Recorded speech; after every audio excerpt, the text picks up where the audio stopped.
iba hindi na makatakbo kasi ubos na ang joy, yung fuel niya, no, gasolina.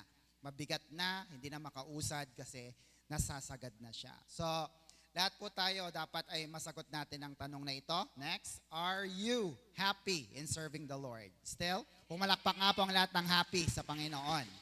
Kasi kung hindi ka na happy, mahirap naman po yan. But of course, ang ating paglilingkod is not based on our emotion. Amen po ba?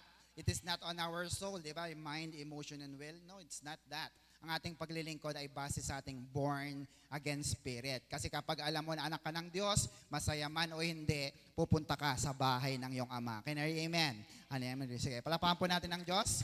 So, what to do when you're running on empty? Dapat alam na natin ito, no? Nasagot na natin. May tatlong bahagi. Yung una po is, number 1, understand your personal emptiness. Dapat alam mo na nangihina din tayo. Tama po ba mga kapatid? Amen. And our proposal for this lesson is, look at that, every Christian can prevent personal emptiness. How? By anticipating the road signs along the way. Natapos na natin yan. At tandaan po natin lagi ito. Next, man is 1/3 empty. Kapag hindi ka pa na born again sa iyong spirit, merong isang bahagi sa iyo na laging kulang. Kaya tingnan mo, kahit tambakan mo ng kayamanan ang sarili mo, kahit bumili ka ng mga bagay na nagpapasaya sa iyo, pag uwi mo at pagpasok mo sa iyong kwarto, may kalungkutan pa rin. Tama ba? Kung hindi ka konektado sa Diyos na buhay. Amen po ba?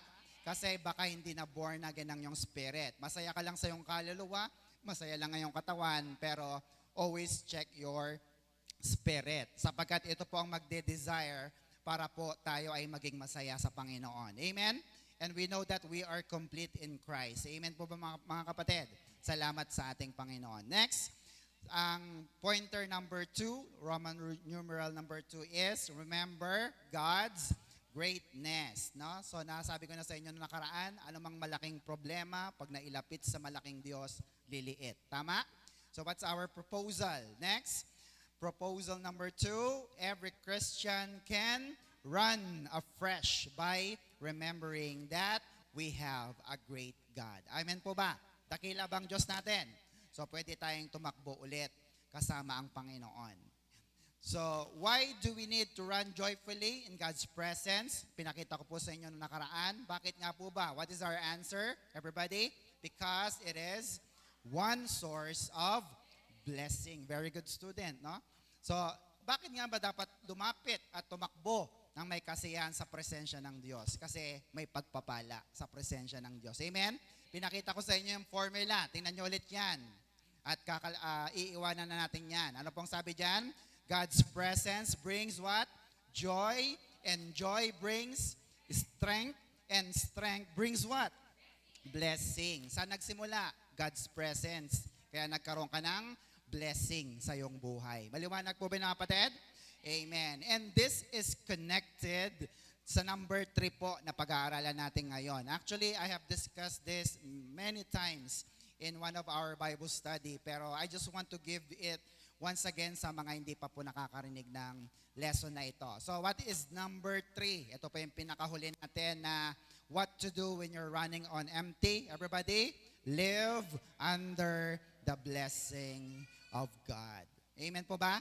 Mamuhay ka sa ilalim ng pagpapala ng Diyos. At kapag ang Diyos ang nagpala sa iyo, marami man yan o kaunti, lalo kanyang papasayahin kasi ang Diyos ang nagbibigay ng pagpapala. Shout amen.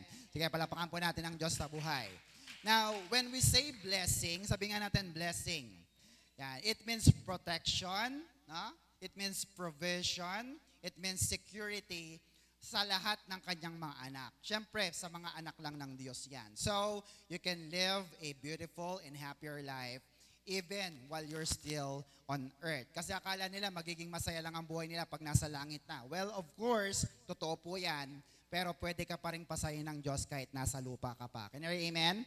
Amen. So, let me give you a proposal. Let me propose. Number 3, proposal. Everybody, every Christian can run joyfully by learning the characteristics of people living under the blessings of God. Amen? So pwede ka pa rin tumakbo, no? Sapagkat pag-aaralan natin ang mga ugali or characteristic ng mga tao na namumuhay sa biyaya at pagpapala ng Diyos. Amen?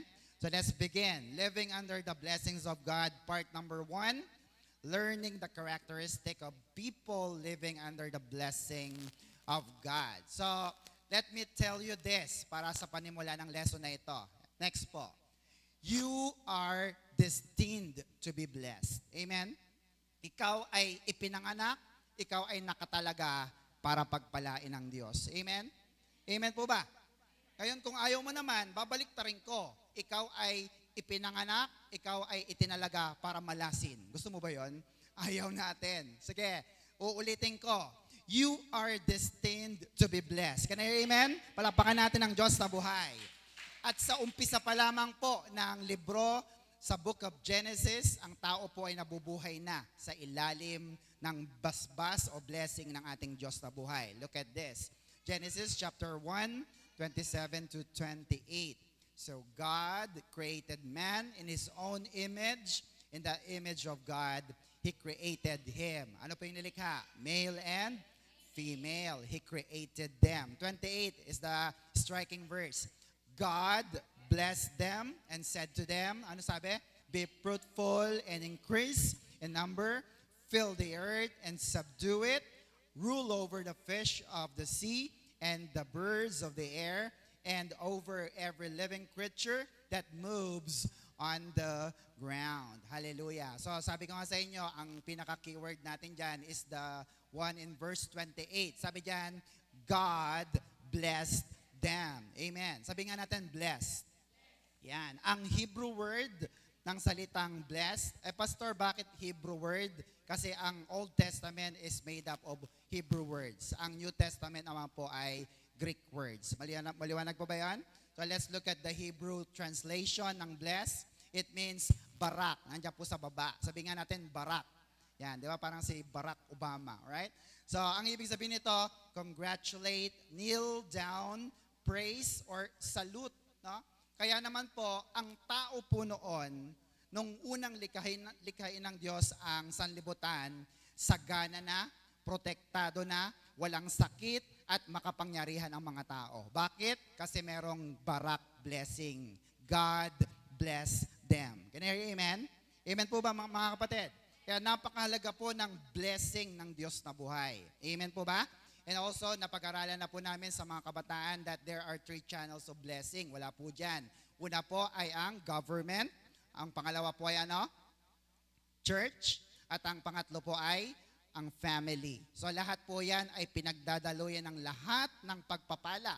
Kaya pag pinagpala ka ng government, binless ka rin ng church, ng iyong mga leaders, at binless ka ng family, ng parents mo, tunay na pinagpala ka na ng Diyos. Can you hear amen? And all of that are channels of blessing lang. Sige, palapakan natin ang Diyos na buhay. So look at Genesis 12:3. Look at this. And I, the Lord, will bless those who bless you, and I will place a curse on those who harm you, and all the people on earth will be blessed through you. Sinong kausap? Si Abraham. Kaya naman, lahat po tayo ay pinangakuan ng Diyos. Pero sabi ng iba, Pastor, para namang ang pangako na yan ay kay Abraham sa mga Hudyo. Well, correct po kayo diyan. Tama po. Pero nilinaw po ito ni Apostol Pablo na lahat ng nakay Kristo, wala ng Hudyo, wala ng Hintil. Lahat po ay Kristiyano na, anak ng Diyos. Can you amen? O basahin natin. Sige, palapakan natin ng Diyos. Galatians 3:28 to 29. Sulat nyo po yan ha. Ito po isa sa patunay na anak ka na ng Diyos. Galatians 3:28. There is no longer Jew or Gentile. Wala na. Slave or free. What else? Male or female. Kaya sabi nila, bawal tumayo ang babae. Pwede. Wala nang ang babae at lalaki kay Kristo. For you are all, ano daw? Christians. You are one in Christ Jesus. 29. And now that you belong to, kanino? Kay Christ, you are, look at that, you are the true children of Abraham. And you are, look at the bonus, you are his heirs, tagapagmana. And now, all the promises God gave to him, kay Abraham, belong to you. Wow. Amen po ba? Lahat ng pinangako ng Diyos kay Abraham ay nasa sa atin na rin. So it is settled. Wala nang problema. Wala nang Hudyo, wala nang Hintil, pantay-pantay tayo. Everyone is destined to be blessed dahil nandito na si Kristo. Shout amen. Palapakan natin ating Diyos sa buhay. Maliwanag na po ba yun mga kapatid? Kaya pag nagbabasa ka ng Old Testament, tanggapin mo pa rin ang mga pagpapala na yan kasi para yan sa atin. Amen? Amen. So our key text is from Psalms 1, 1 to 6. Yan. Psalms 1, ang unang chapter ng Psalms. At himay-himayin po natin ito. So sa mga nakakita po, please read along with me. Verse 1, Blessed is the man who does not walk in the counsel of the wicked or stand in the way of sinners or sit in the seat of mockers. 2, but his delight is in the law of the Lord. Ano po yun? God's word. And on his law, he meditate day and night. Amen po ba? Kaya pala siya nagiging masayahin. He delight in the word of God day and night. Maliwanag po ba yan? Amen. Verse 3. He is like a tree planted by the streams of water, which yields its fruit in season, and whose leaf does not wither. Hindi po natutuyuan yung puno. Look at the next line. Whatever he does, prosper. Ano man daw ang gawin niya ay pinagpapala. Not so the wicked, they are like chaff or chaff, dayami, that the wind blows away. So para lang silang mga dayaming tinatangay ng hangin. Verse 5, therefore, the wicked will not stand in the judgment, nor sinners in the assembly of the righteous. Verse 6, for the Lord watches over the way of the righteous, but the way of the wicked will perish. Hallelujah. So, ang chapter 1 po ng Genesis ay meron pong 6 na verses lamang. At dito po sa verses na ito ay nagpapakita ng malaking kaibahan ng godly and ungodly. Sige nga po, pakipindot. Pag sinabing godly, sila yung mga righteous, mga matutuwid na mga tao. Pag sinabi namang ungodly, they are the wicked, mga masasamang tao. Maliwanag po ba mga kapatid? Amen. So, dito, ipinapakita lamang po na ang mga godly and righteous is blessed or pinagpala. They are happy and prosperous, at yung mga ungodly naman ay miserable, no? Malungkutin at laging nade-depress sa buhay. So balit, di ba sa totoong buhay, diba, para bang pag tinignan natin, Pastor, bakit tila baga yung mga gumagawa ng mabuti, sila pa yung mga mahihirap? Tama ba mga kapatid? Amen? Natanong nyo na ba yan? Samantalang yung mga masasama naman, sila yung lalong nagsisiyaman. Tama ba mga kapatid? Napansin nyo po ba yon? Gayun pa man, no? Tiniyak po ng salmista sa verse 6 na hindi natutulog ang Diyos. Amen po ba? Siya ay nakabantay sa lahat ng mga tao, lalo na sa kanyang mga anak, na gumagawa ng mabuti. Kaya sabihin sa katabi, huwag kang mapapagod na gumawa ng mabuti. Amen po ba? Sapagkat para sa iyo ang peace, happiness, and prosperity living under the blessing of God. Shout amen.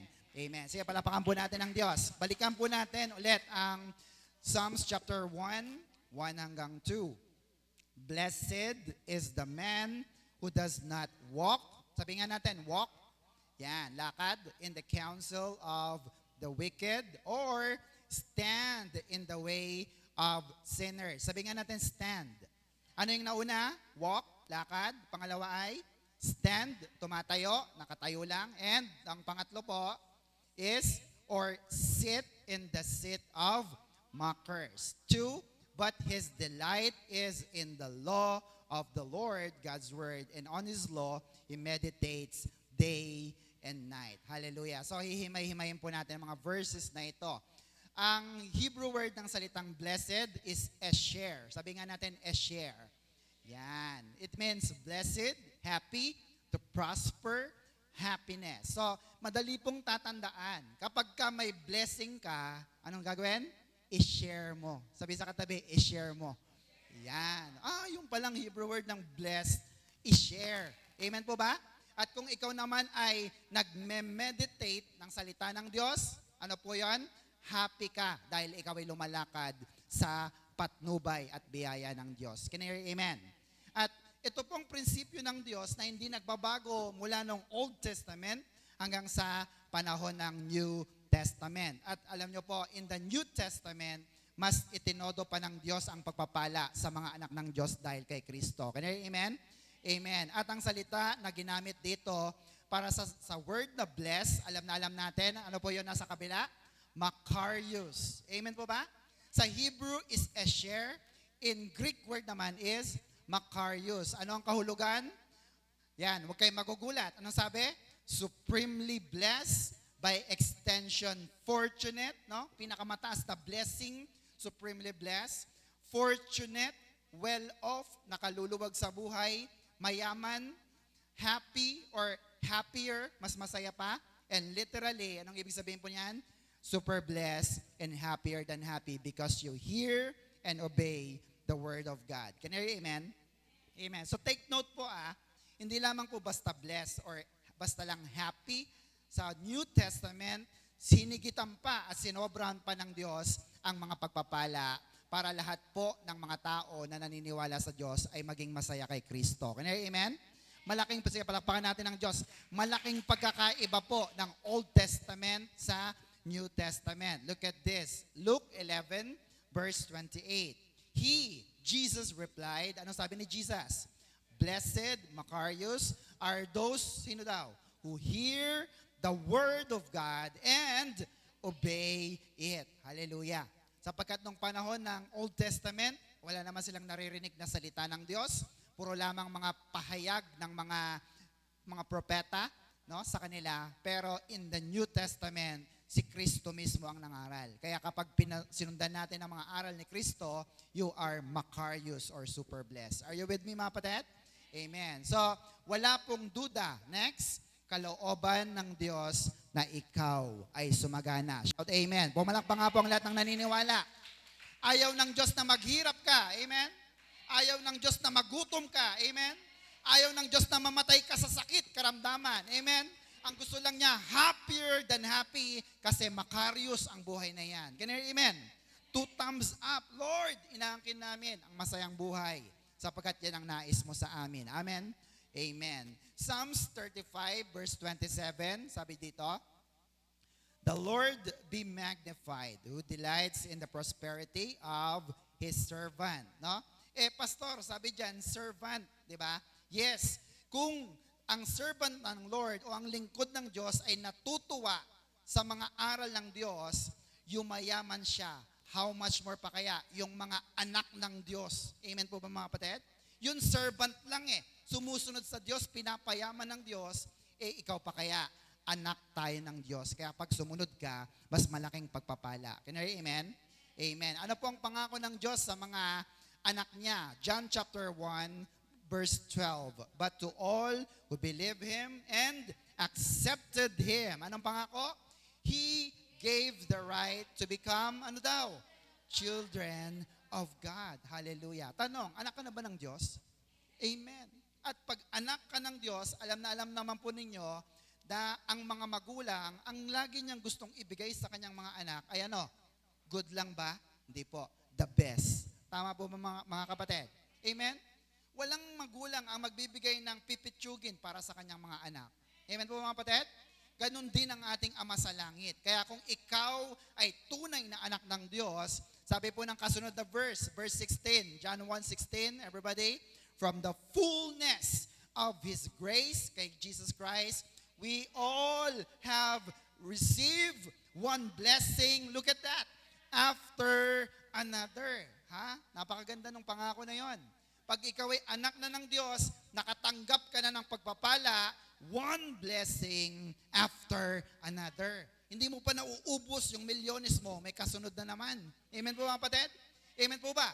Bakit? Kasi itinodo na fullness of grace ang binigay ng Diyos sa kanyang mga anak. Are you with me, mga kapatid? Amen. 2 Corinthians chapter 8 verse 9. Look at this. And you know how full of love and kindness, grace, our Lord Jesus Christ was. Though He was very rich. Mayaman ba si Kristo? Yes. Yet, sabi diyan, though He was very rich, yet for your sakes, sa atin, He became poor so that by His poverty, ano mangyayari? He could make you rich. Hallelujah. Dahil si Kristo ay nahirapan, si Kristo ay naghirap, siya ay napako sa krus ng Kalbaryo, may tsansa ka na yumaman. Can you hear amen? Is that the good news? Pumalakpak nga po ang lahat ng naniniwala sa good news na ito. Tingnan nyo pa po, Romans 8:32.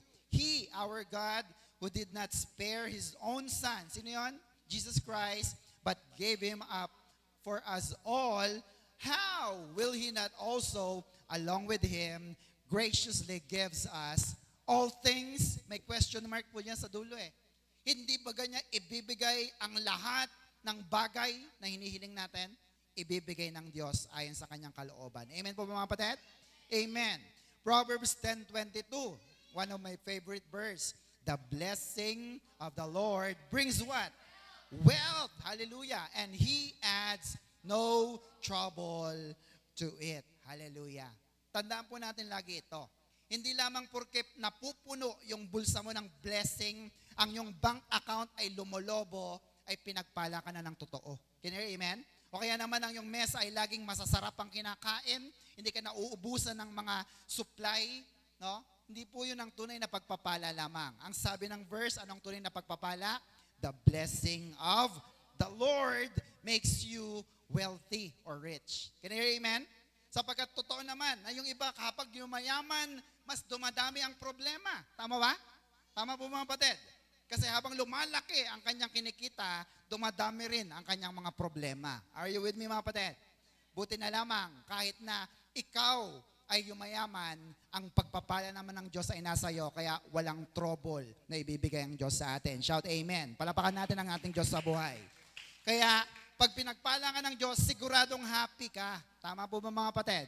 Amen. Ikaw ba'y happy pag pinagpapala ka ng Diyos? Binigyan ka ng bike, happy ka? Binigyan ka ng trabaho na maliit ang sahod, happy ka ba? Binigyan ka ng maliit na alahas, happy ka ba mga kapatid? Pag binigyan ka na ng barko ng Diyos, magiging masaya ka pa ba? Amen, di ba? Kasi itong anak ko nga, yung bike lang binigay ko, ngayon, Lord, eroplano, barko, so be it. Kayang ibigay ng Diyos yan. Ang mahalaga lamang, pag pinagpala ka ng Diyos, kasiyahan ang ibibigay niya sa iyo. Shout amen. O, pag binigyan ka ng barko, syempre, bibigyan ka ng Lord ng daungan. Tama ba mga kapatid? Kasi ayaw kanyang mga problema. Are you with me mga kapatid? Amen. So let's study this. Let's study the characteristic of people living under the blessing of God. Nakakita na po ba kayo ng mga tao na namumuhay sa ilalim ng biyaya ng Diyos? Meron po ba kayong kilala? Amen ba? Grabe to, naglingkod sa Diyos, yumaman. Grabe to, naglingkod lang sa Diyos, gumanda ang buhay. Are you with me mga kapatid? Amen po ba? Hindi yung patuto mo dahil masipag ka, dahil magaling ka, dahil nagtayo ka ng kung ano-ano. No. Sapagkat pansamantala lang yan.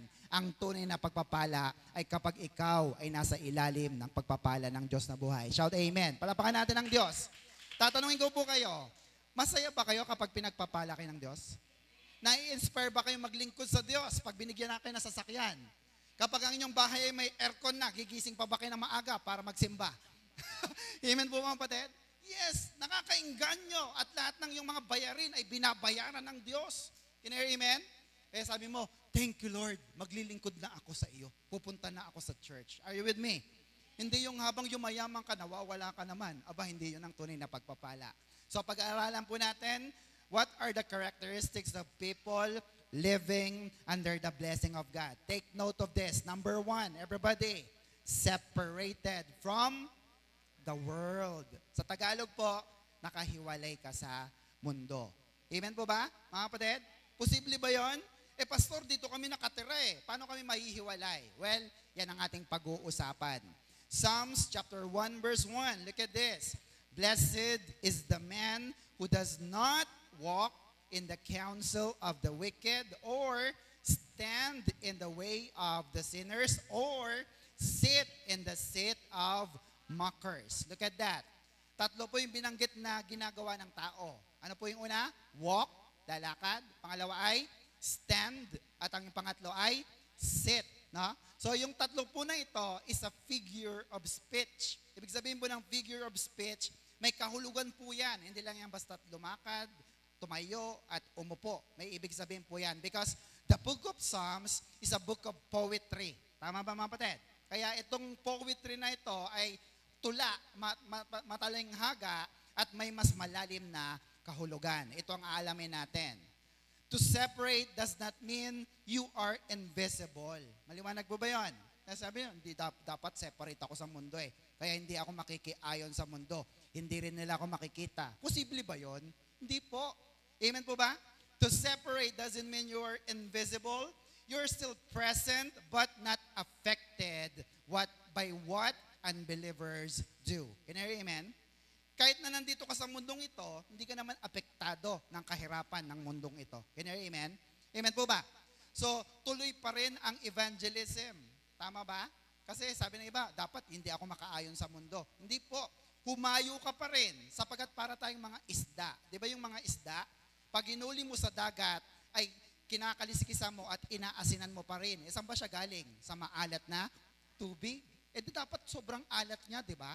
Pero hindi po. Dahil sa kanyang kaliskis, hindi siya naapektuhan ng alat na iyon. Can you hear amen? Pwede rin tayo. Tingnan mo ang katabi mo, mukha bang hindi po isda, no? Amen mo mga kapatid?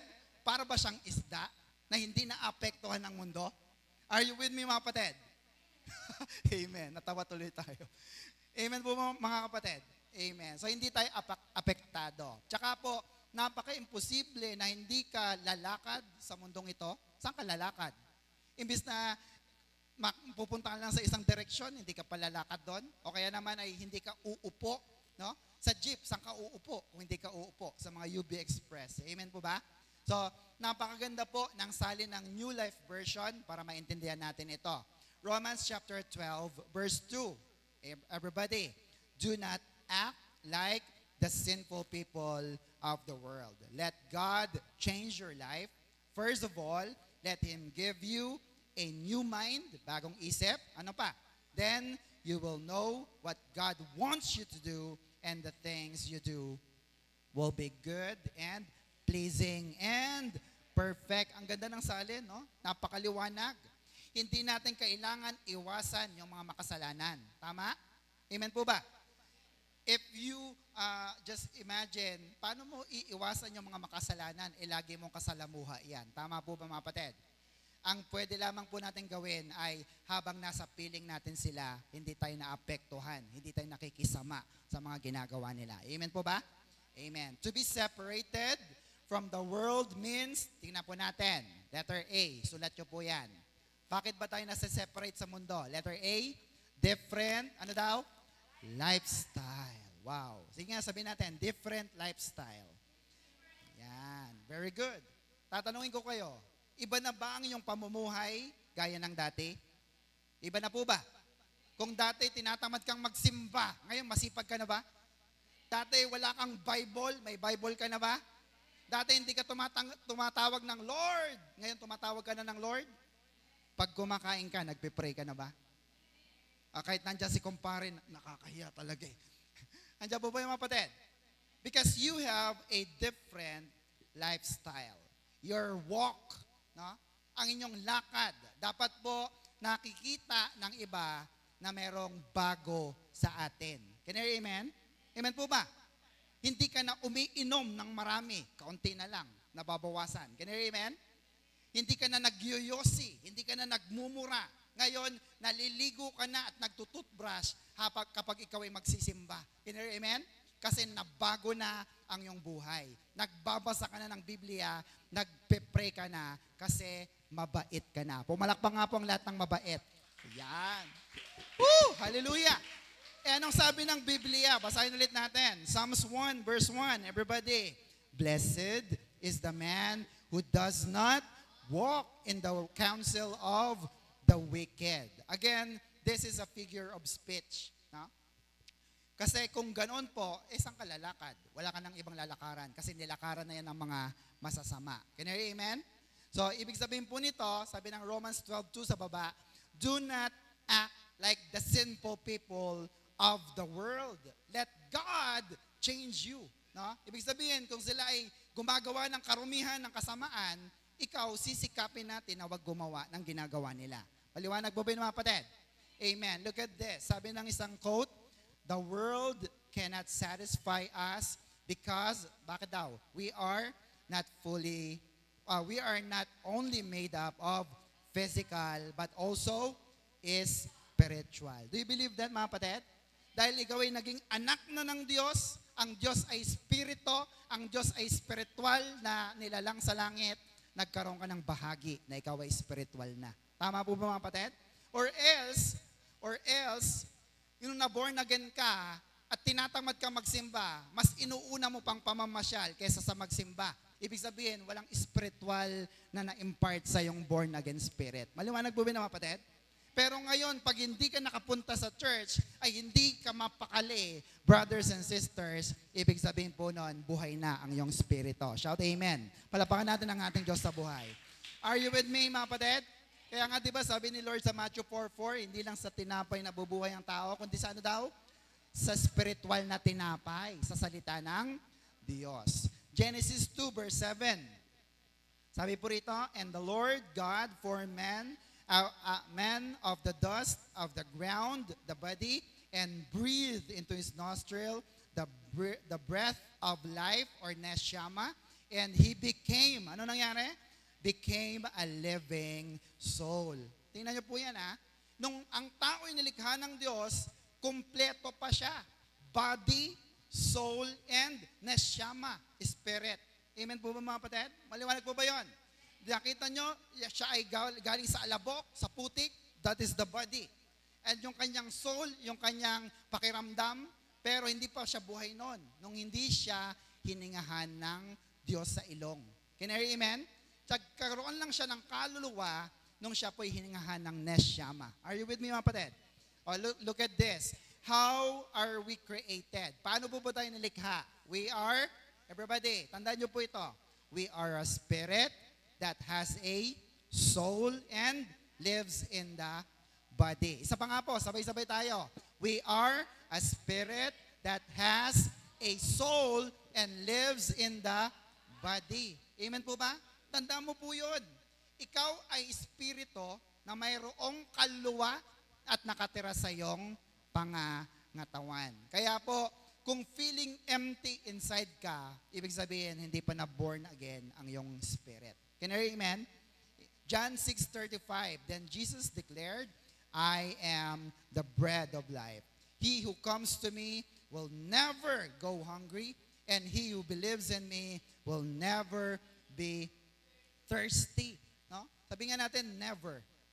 Diba? Never means no more emptiness. Tama po ba? Kaya nga kung si Jesus ay nasa iyo, sige na, kunin nyo na lahat ng nasa akin. Okay lang yan. Kaya mo bang sabihin yon? Kaya mo bang sabihin? Baka naman pag kinuha ng Diyos yung isa-isa mong baka, isa mo, Lord, ayoko na magsimba. Hello, nandiyan po yung mga kapatid. Si Jesus pa lamang ay sapat na. Hindi ka magugutom at hindi ka mauuhaw. Shout amen. Palapakan natin ang Diyos. Mark 8:36-37, and how do you benefit if you gain the whole world but lose your soul in the process? Hallelujah. Is anything worth more than your soul? No?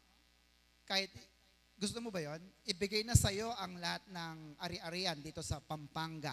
Pampanga lang, ano? Kapalit ng kaluluwa mo, pupunta sa impyerno. Papayag ka? Maliit kang pastor. O sige, buong Luzon, kapalit ng kaluluwa mo. Papayag ka? Maliit kang pastor. Luzon, Visayas, Mindanao, papayag ka? Hindi pa rin. Buong mundo ang ibinibigay sa'yo ni Satanas. Kapalit ng iyong kaluluwa. Ipagpapalit mo bang Diyos? Hindi po. Kaya walang makakapigil sa atin na pumunta sa church. Walang makakapigil sa atin na maglingkod sa Diyos. Kasi lahat ng bagay na meron tayo dito, mawawala din. Pero yung kaluluwa natin na nasa langit, tayo po ay tunay na pagpapalay ng Diyos sa buhay. Shout amen. Palapakan natin ang ating Diyos sa buhay. Nakuha niyo po ba yun, mga kapatid? Amen. walang bagay, walang sasakyan, walang negosyo, walang pera ang kayang pumalit sa ating kaluluwa. Can you hear amen? Parang hindi nyo naintindihan. Walang kailanman papantay sa inyong kaluluwa. Amen po mga kapatid? Sige, palapakan natin ang Diyos na buhay. 1 John 2:15 to 16. Stop loving this evil world and all that it offers you, for when you love the world, you show that you do not have the love of the Father in you. Pag minahal mo ang mundong ito, yung pagmamahal ng Diyos nawawala sa iyo. Tama ba mga kapatid? 16. For the world offers only the lust of the physical pleasure, kasayahan ng katawan, lust of everything we see. Uy, meron siyang rep. Bibiliin ako ng rep. Uy, may kotse siya. Kukuha rin akong kotse. No? Everything you see, what else? And pride in our possessions. These are not from the Father. They are from this evil world. Take note of that. Can I hear amen? Pwedeng painang ka na sa tanas ng maraming kayamanan para sabihin niyang, pinagpapala ka na ng Diyos, huwag ka na lang magsimba. Are you with me, mga kapatid? And yet, sabi ng verse, all these things, these are not from the Father. It comes from the devil. Can you hear amen? Amen. Tandaan niyo po yan. Kapag ang iyong lifestyle ay ganito ngayon at yumamang ka na wala ka sa Lord, ibig sabihin nun, hindi yun tunay na pagpapala ng Diyos. Can you hear amen? Amen po ba? Sige, palapakan natin ng Diyos. Next, to be separated from the world means ano daw? Stop loving all it offers. Ibig sabihin mga pastor, pag binibigyan ako ng milyon ni Lord, ay tatanggihan ko? Hindi po ganun ang sinasabi ng Diyos. Maliwanag po ba ng kapatid? Kunin mo yung milyon at magpatayo ka ng maraming mga churches. Magbigay ka sa mga mahihirap. Can you hear amen? At bibigyan ka pa ulit ng maraming milyon ng Diyos. Are you with me mga kapatid? Amen. It means to stop loving all it offers. Kasi minsan, mas mahal mo na yung mga bagay sa mundong ito kesa sa Diyos na nagbigay nun. Nandiyan po yan mga kapatid? Alright. So, iwanan ko na po yan. Baka yung iba, galit na. So, lahat ng bagay na nasa mundo, hahataking kanyang palayo sa Diyos. Yan lang ilagay natin sa isip. Amen? Pero lahat ng bagay na galing sa Diyos, mas lalo kanyang palalapitin sa Diyos na buhay. Shout amen. Palapakan natin ang Diyos. Tandaan nyo po yan, ha? Letter B. Dito po tayo matatapos. Letter B, everybody. Different belief system. Sa Tagalog, ibang paniniwala. No? Yung kanina, walk, yung lakad mo sa buhay. Itong different belief system is your stand. Ang iyong katatayuan, ang iyong prinsipyo na pinaniniwalaan. Iba na ba ang iyong pinaniniwalaan ngayon? Nagwawalis ka na ba paggabi? Hello, andyan po ba kayo mga kapatid? Kasi yung paniniwala mo dati, hindi naman yan ang magpapayaman sa'yo. Yung paniniwala mo na meron ng Kristo na nagpapayaman sa'yo, yun ang magpapayaman sa'yo. Shout amen. Amen. Isa pang paniniwala ng Biblia, ang pagpapala ay nasa pagbibigay. Amen? Nagbibigay ba kayo? Oh, di ba? Sabi ng iba, hindi, pastor, ang paniniwala ko para pagpalain ako, kabig. Mali. Can you hear amen? You have a different belief system. Psalms 1, chapter 1, verse 1, letter B, blessed is the man who does not stand in the way of sinners. Hallelujah. Lahat ng ating mga pinaniniwalaan ay galing po sa ating soul part or kaluluwa. Dahil nandito po ang ating, ano po yung tatlong bahagi? The mind, the will, and the emotion. Hallelujah. Yung emotion mo, ito ang iyong nagdidikta sa iyong mga pinaniniwalaan sa buhay. Tama po mga kapatid? Kaya malaki po ang role ng ating pong kaisipan sa bagay na yan. Bakit? If you think good, you feel good, you do good. And vice versa po yan. Pag ang pakiramdam mo, ang inisip mo yung pangit, you will feel bad and you will do bad. So there are two belief system in the world. Tingnan niyo po yan. Letter number 1, atheism. Pag sinabing atheism, hindi po sila naniniwala na may Diyos. Sabi nga po ng Psalms 14:1, you're fool if you say there is no God. May dalawa pong uri ng atheist or atheist. Letter A, philosophical atheist. Sila po yung nagsasabi na walang Diyos, walang Diyos, walang Diyos. Yan lang ang kanilang sinasabi. Yun namang pangalawa, practical atheist. Ito po yung mga maraming katulad natin. Naniniwalang may Diyos, pero pag nagka-problema, para bagang wala silang Diyos. Kung kani-kanino lang lumalapit. Can you hear amen? Amen po ba? So, walang pinagkaiba po yun sa dalawa. At marami pong naniniwala, ang iba po naniniwalang walang impyerno. And worse, wala daw pong ekang langit. But remember this again. Next. Sabi dyan, man is a spirit being, we will not cease to exist. Dalawa lang ang pupuntahan ng tao. Either pag wala kang Kristo, sa impyerno ka, pag meron ka namang Kristo, sa langit ka. Ang tanong, ano ang iyong pinaniniwalaan? May langit po ba? Pumalakpak nga po ang lahat ng pupunta sa langit. Mas maganda po yun. Amen po ba mga kapatid? Bakit? Paano kung may impyerno talaga? May nakakita na po ba ng impyerno? Wala pa. Ang tanong lang ay, paano kung may impyerno at hindi mo tinanggap si Kristo? Sabi ng Biblia, diretso ka doon. Can you hear amen? At paano naman kung may langit? Ha? At hindi ka naman tumanggap kay Kristo, di impyerno ka rin. Pero salamat na lamang po sa lahat ng mga tumanggap kay Kristo, pinangakuan ng buhay na walang hanggan. Ito pa walang iba sa langit. Shout amen. Are you with me mga kapatid? Another belief system is, next, number 2, materialism. Sabi nga natin, materialism. Ginagawa nilang Diyos ang pera. Amen po ba? Kasi napapalitan si Lord ng pera sa puso natin. Amen po ba mga kapatid? Sabi po ng isang quote, attachment to material is detachment to spiritual. Kapag masyado kang attached sa mga bagay sa mundong ito, ayaw mo ng mga spiritual na bagay. Tama po ba mga kapatid? Punta tayo sa church. Sabi na, hindi, busy ako eh. Bakit? Naglalaba ako. Hindi, nagnenegosyo ako. Attached sila sa mga material na bagay. Are you with me mga kapatid? Look at this. Matthew 6:24. No one can serve two masters. Ano sabi? Either he will hate the one and love the other, or he will be devoted to the one and despise the other. Look at the next line. You cannot serve both God and money. Amen po ba? Zero possibility. Dapat pipiliin mo lang. Walang iba kundi ang Diyos na buhay. Shout amen. Palapakan natin ang Diyos na buhay. There are 2 dangers of materialism. Picturean nyo na lang po. Number 1, ano po yan? It blinds you to your spiritual condition. Ito po yun tingin kayo sa akin. Pag masyado mong mahal ang mga material na bagay, halimbawa, binigyan ka ng Diyos ng magandang bahay, magandang kotse, maraming pera, masasarap na pagkain, pag doon ka na nakatingin sa materialistic na bagay, nabubulagang ka. Amen po mga kapatid?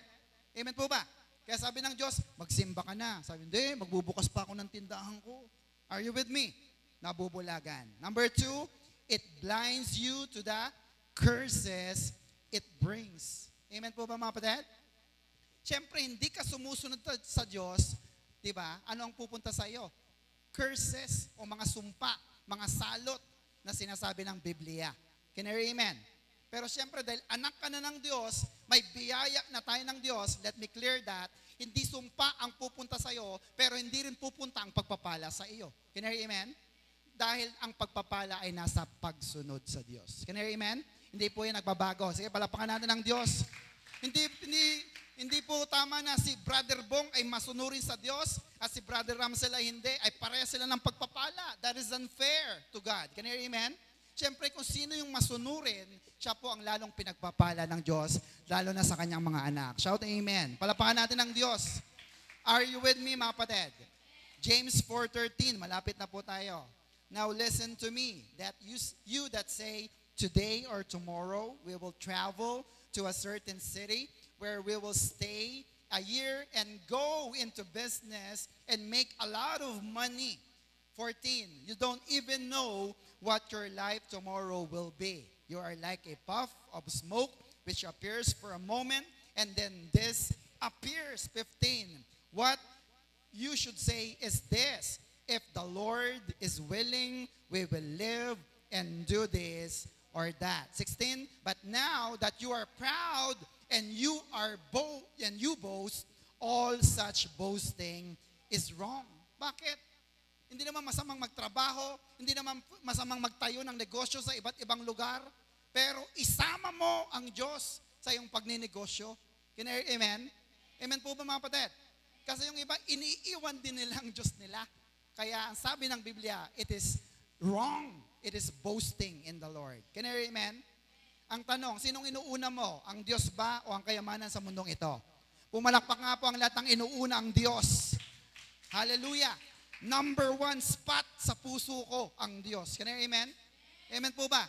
Walang magpapastor kung ang lahat po ay nakatingin lang sa material na bagay. Kasi may uunahin din ang mga tao na yan na pangangailangan ng kanyang pamilya. Can I hear amen? Pero dahil number 1 si Lord sa puso natin, maglilingkod tayo and God will always provide. Shout amen. Palapakan natin ang Panginoon. Are you with me mga kapatid? Amen. Sabi po, sabi ni Moses, Exodus 33:15, Moses replied, If you do not go with us, don't make us leave this place. No? Ikaw magninegosyo ka, ikaw ay magtatrabaho sa ibang bansa, sa ibang lugar. Sabi ni Moses, Lord, pag hindi mo ko sasamahan, huwag mo kong paalisin dito sa Pampanga. Amen mo mga kapatid? Dito na lang ako sa Pinas. Dito nakakapaglingkod ako sa iyo. Can I hear amen? At napakaganda po ng sinabi ni Moses sa Panginoon. Can I hear amen? Kasi kahit ano man ang ibigay sa iyo ng Diyos na magandang negosyo, no? Brothers and sisters, magandang trabaho, hindi po yan makasasapat sa lahat ng pagpapalang kayang ibigay ng Diyos sa atin. Shout amen. Mas pinili ni Moses ang blessor kaysa sa blessing na meron siya. Shout amen. Hebrews 13:5-6, dalawang verse na lang po. Everybody, Hebrews 13:5-6. Huwag kayong magmukhang pera. Hinto tayo doon. Ano bang mukhang pera? Hindi pa ako nakakita. Pero kilala ko kapag inuunan niya ang pera kaysa sa Diyos. Can you amen? Huwag kayong magmukhang pera. At masiyahan na kayo sa anumang nasa inyo. Bakit? Sapagkat sinabi ng Diyos, hindi kita iiwan gani, di pababayaan gani. 6, kaya't buong tapang nating masasabi, ang Panginoon ang tumutulong sa akin, hindi ako matatakot. Ano ang magagawa sa akin ng tao? Shout amen. Palapakan natin ng Diyos. Sabi ng iba, sige, pag umabsent ka ng linggo, tatanggalin kita sa trabaho. Sabi ng Panginoon, walang magagawa ang tao sa iyo. Can you hear amen? Ang Diyos ang tutulong sa atin. Can you hear amen? Amen. Warning. Next, if you stand in the way of the sinners, you will certainly fall. Kailan daw? Kapag ikaw ay nakatayo sa mga tinatayuan ng makasalanan, babagsak ka. Ang tanong ay, kailan or when? What is our answer? In just a matter of time. No? Darating din yan. Akala mo hindi ka babagsak? Brothers and sisters, ganyan ang nangyari kay Pedro. Last verse. John 18:18. It was cold, and had servants and officials stood round a fire they had made to keep warm. Peter was also standing with them. No? Anong ginagawa ni Peter? Nakatayo siya, standing with them, with unbelievers and sinners, warming himself. Hallelujah. Now, the context of this is na i-deny na ni Peter si Kristo. No? Ilang beses dininay ni Peter si Kristo? Isa lang. Tama ba? Ilang beses po? Isang beses lang. Tama ba? 3 beses. Pero ang pagtilaok ng manok ay isa lang. Ano ba? Baliktad. Na-deny ni Peter si Lord ng isang beses nung sa panahon na ito.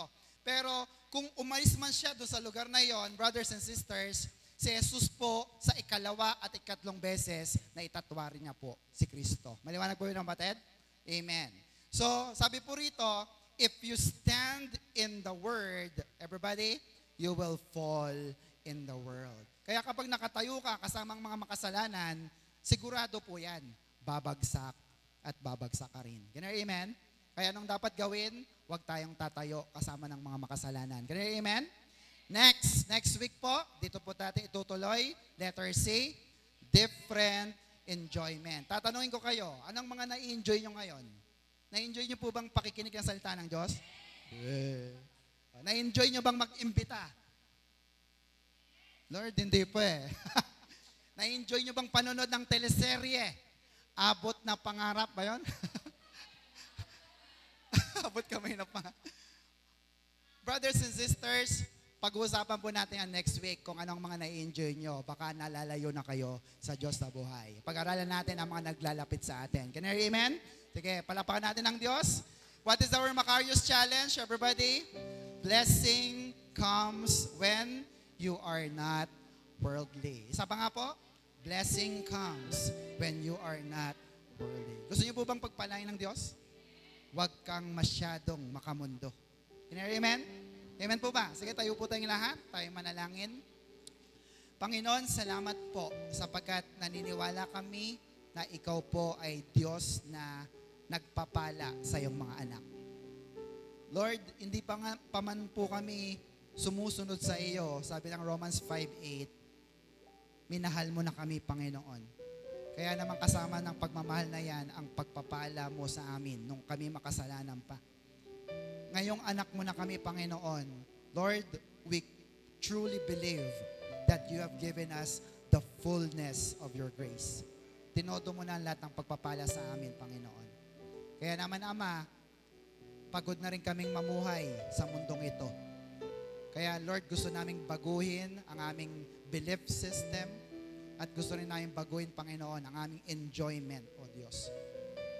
Lord, dalangin po namin na kayo po ang patuloy na mag-provide ng lahat ng aming pangangailangan, O Diyos. Upang hindi kami umasa sa mga material na bagay na ito. Bagkos, sabi nga po ng verse na nabasa namin, ang Panginoon ang tumutulong sa akin. Walang magagawa ang tao.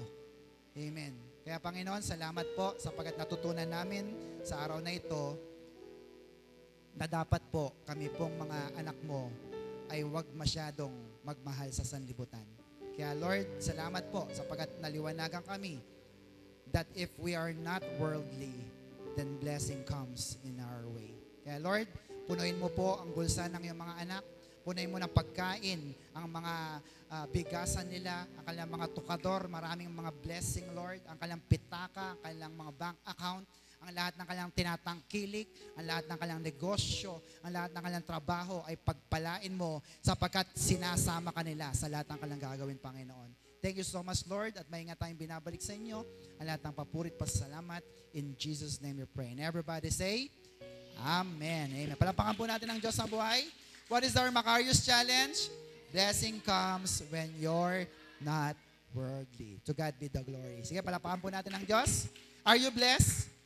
Super. Sige po, kung tayo po'y na-bless, pagpalain po natin ang gawain ng Panginoon.